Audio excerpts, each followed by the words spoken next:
446 میں آ کر شیعوں کی حکومت کو ختم کیا تغرل بیگ سلجوکی نے۔ سلجوک مسلمان ہوئے تھے محمود غزنوی کے دور میں، سلجوک ان کے بڑے کا نام تھا۔ تو ایک دفعہ محمود غزنوی نے سلجوک سے پوچھا اگر مجھے تیری مدد کی ضرورت ہو تو کتنے آدمی پیش کر سکتے ہو؟ تو اس نے ایک تیر دیا، کہا یہ ایک تیر ہے میرا، کسی کو یہ تیر بھیج کر میرے علاقے میں بھیج دو تو چند گھنٹوں میں 1,00,000 تلواریں تیرا پہرا دینے کے لیے تیار ہوں، میرے پاس اتنی طاقت ہے۔ تو یہ سلجوک کی نسل میں تھا تغرل بیگ۔ اللہ تعالیٰ نے جب عرب زوال کا شکار ہو گئے اور ضعف کا شکار ہو گئے، جیسے بڑھاپے کا کوئی علاج نہیں، جب قوموں پہ زوال آتا ہے تو اس کا بھی کوئی علاج نہیں، پھر اور قوم کو جگہ ملتی ہے۔ جیسے بڑھاپا ایک فرد پہ آتا ہے، ایسے بڑھاپا قوم پہ آتا ہے۔ قوم کا بڑھاپا جوانی میں نہیں لوٹ سکتا، جیسے فرد کا بڑھاپا جوانی کی طرف نہیں لوٹ سکتا، قوم کا بڑھاپا جوانی کی طرف نہیں لوٹ سکتا، کوئی علاج نہیں، نئی نسل کا آنا ہی علاج ہے۔ تو عرب دھل چکے تھے، 600 سال بہت ہوتے ہیں حکومت کو، اپنی صفات گم کر چکے تھے، اب نئے خون کی ضرورت تھی۔ تغرل بیگ پہلا شخص تھا جس نے آ کر اہل السنت والجماعت کو استحکام بخشا، شیعوں کی حکومت کو ختم کیا، بغداد سے، شام سے، ان سارے علاقوں سے۔ صلاح الدین ایوبی نے اسماعیلی شیعہ کی حکومت کو ختم کیا، مصر۔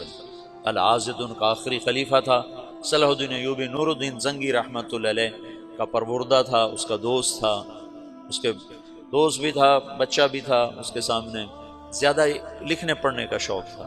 پھر اللہ تعالیٰ نے اس سے کام لیا اور اس کو مصر کا گورنر بنا کے بھیجا، مصر کی مدد کے لیے بھیجا، تو وہاں اس نے صلاح الدین ایوبی نے وہاں ختم کیا، تغرل بیگ نے یہاں ختم کیا۔ تو پھر سلجوق جو تھے نا یہ اقتدار میں آئے، ادھر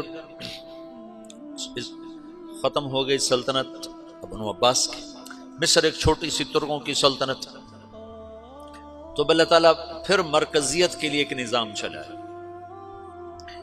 دو لشکر آپس میں لڑ رہے ہیں ایک میدان میں، ایک جنگلی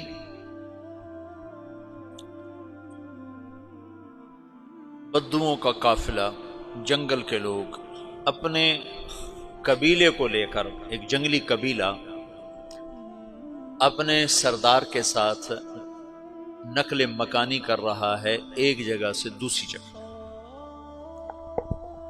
اللہ کا نظام کہ یہ لوگ چلتے چلتے چلتے اس وادی میں پہنچ گئے جہاں جنگ ہو رہی ہے، دو لشکر آپس میں لڑ رہے ہیں۔ جب یہ وہاں پہنچتے ہیں تو ایک لشکر کے قدم اکھڑ رہے ہیں اور دوسرا غالب آ رہا ہے۔ ان کو نہیں پتا شکست کھانے والے کون ہیں اور فتح پانے والے کون ہیں، ان کو نہیں پتا۔ اس جنگلی قبیلے کے سردار کا نام بھی تغرل ہے، تغرل۔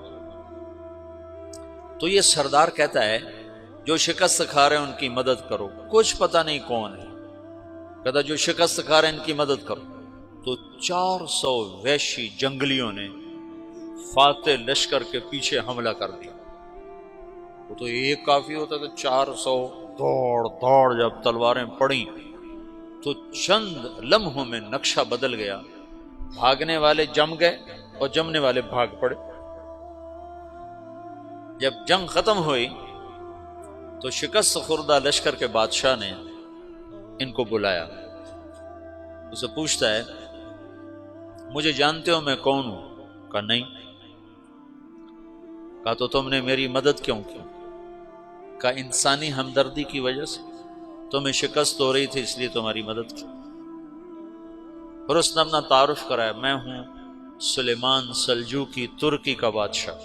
مسلمانوں کا لشکر تھا اور تاتاریوں سے شکست کھا رہا تھا، تاتاری فتح پا رہے تھے، مسلمان شکست کھا رہے تھے۔ تو وہ اللہ کی غیبی مدد بن کر آئے، تو وہ اس سے کہتا ہے میرے ساتھ رہنا پسند کرو گے؟ تم نے میرے اوپر احسان کیا ہے، میں اس کا بدلہ دینا چاہتا ہوں، میرے ساتھ رہنا پسند کرو گے؟ کہنے کا کر لوں گا۔ تو اس نے اس کو لے کر ترکی آیا، اور استنبول اس وقت روم کی حکومت میں تھا، اس سے فتح کیا اس تغرل کے آگے چوتھے پانچویں پڑپوتے محمد فاتح نے۔ تو یہ استنبول ہے، یہ ترکی ہے، بیچ میں ایک چھوٹا سمندر ہے، یہاں ایک جاگیر ہے۔ تو سلطان سلیمان کہتا ہے یہ جاگیر تجھے وقف ہے، ادھر سے رومی مجھے تنگ کرتے ہیں حملے کر کر کے، تو میرا دفاع کرتے رہنا، یہ جاگیر تیری۔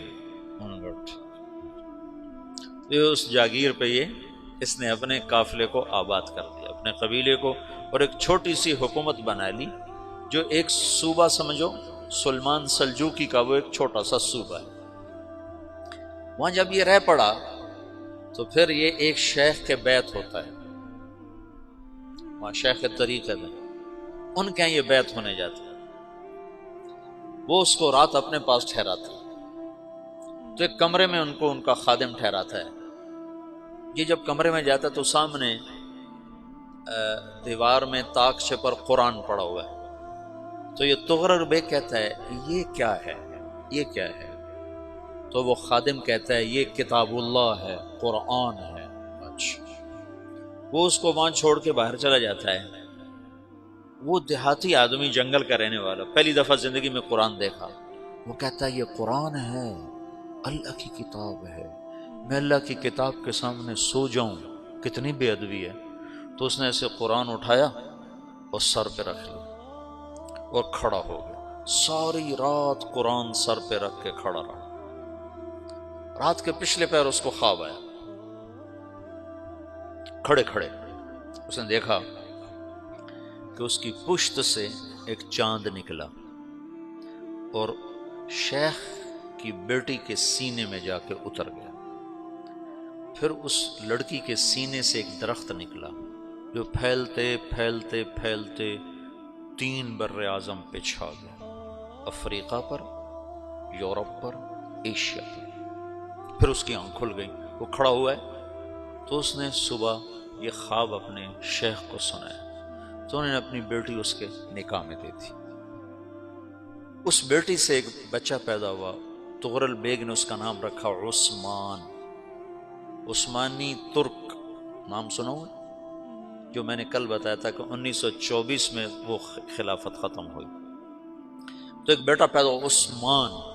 عثمان نے پھر ایک نئی اسلامی حکومت کی بنیاد رکھی جو 1924 تک چلتی رہی، کوئی 800 سال یہ حکومت چلی۔ تو حکومت کا شیرازہ بکھرا، لیکن پھر جڑ جاتا تھا، اور وہ قرن اول والا جوڑ کبھی نہ پیدا ہوا، ٹکڑے بن گئے۔ ان ٹکڑوں میں اللہ لوگ پیدا کرتا رہا جو دعوت دیتے رہے، دعوت زندہ رہی۔ جو تربیت کا نظام تصوف کے ساتھ تھا، اب وہ تبلیغ کے ساتھ